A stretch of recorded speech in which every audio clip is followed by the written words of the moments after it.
हेडलाईन्सचे प्रायोजक आहे NBC bearings, लांब पळण्यासाठी। बिल्डर विशाल अग्रवालच्या नातलगाची पत्रकारांना दमदाटी गर्दी का करता म्हणत पत्रकारांना धक्काबुक्की। दमदाटी आधी कॅन्टीनमध्येही बिल्डरच्या नातलगानं पत्रकारांना धमकावलं। पुण्यातील अपघाताच्या घटनेबाबत मला पश्चाताप, माझा नातू अल्पवयीन असल्यामुळे खटला अल्पवयीन म्हणूनच चालवावा। वेदांत अग्रवालचे आजोबा सुरेंद्र अग्रवाल यांची प्रतिक्रिया। पुण्यात पब आणि बार चालवण वाचवण्यासाठी पब चालक एकवटले। सततच्या कारवाईविरोधात पब चालकांचं उद्या सकाळी 11 वाजता आंदोलन। पुणेकर अपघाताची न्यायालयाने चौकशी करत दोषींना कठोर शिक्षा द्या। काँग्रेस प्रदेशाध्यक्ष नाना पटोलेंचं मुख्यमंत्र्यांना पत्र।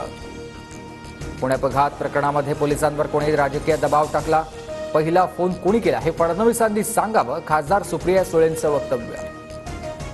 पुण्यात अनेक घटना घडल्या असताना पुण्याचे पालकमंत्री कुठे आहेत, सुप्रिया सुळेंचा सवाल।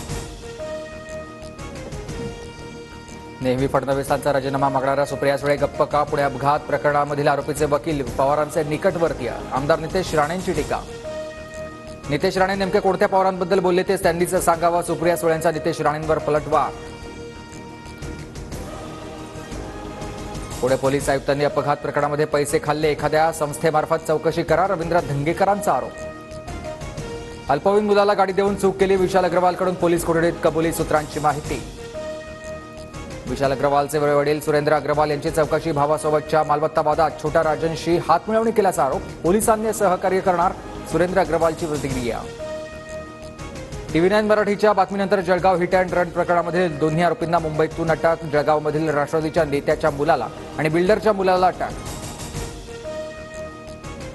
अहमदनगरच्या प्रवरा नदीत एसडीआरएफची बोट उलटून दुर्घटना, बोट दुर्घटना होतानाचा व्हिडिओ समोर। एसडीआरएफच्या पथकातील 5 पैकी 3 जवानांचा मृत्यू। डोंबिवली एमआयडीसी मधील केमिकल कंपनीत बॉयलरचे 3 स्फोट, परिसरात धुराचे लोट, नागरिकांना सुरक्षित स्थळी हलवलं। डोंबिवलीतील स्फोटामध्ये 8 जणांचा मृत्यू तर 46 जण जखमी झाल्याची माहिती। डोंबिवलीतील स्फोट दुर्घटनेचा सीसीटीव्ही व्हिडिओ समोर, स्फोटाची तीव्रता दर्शवणारे सीसीटीव्ही व्हिडिओ समोर।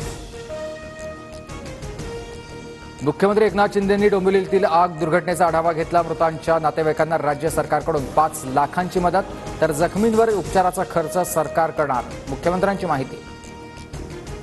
गजानन कीर्तीकरांनी दिलगिरी व्यक्त केली आहे, त्यांच्याबाबत पक्ष निर्णय घेईल, मुख्यमंत्री एकनाथ शिंदेंची प्रतिक्रिया। चाळीसगावमध्ये कांद्याचे दर कोसळले, कांद्याचे दर प्रति क्विंटल 100 ते 150 रुपयांनी कोसळले। निर्यात बंदी उठवल्यानंतर कांद्याच्या दरात घसरण सुरूच। पंजाब, हरियाणा, उत्तराखंड आणि राजस्थानमधील हजारो शेतकरी शंभू बॉर्डरवर शेतमालाला किमान हमीभाव आणि विविध मागण्यांसाठी शेतकरी आक्रमक। हेडलाईन्सचे प्रायोजक आहे एनबीसी बेरिंग्स, लांब पळण्यासाठी।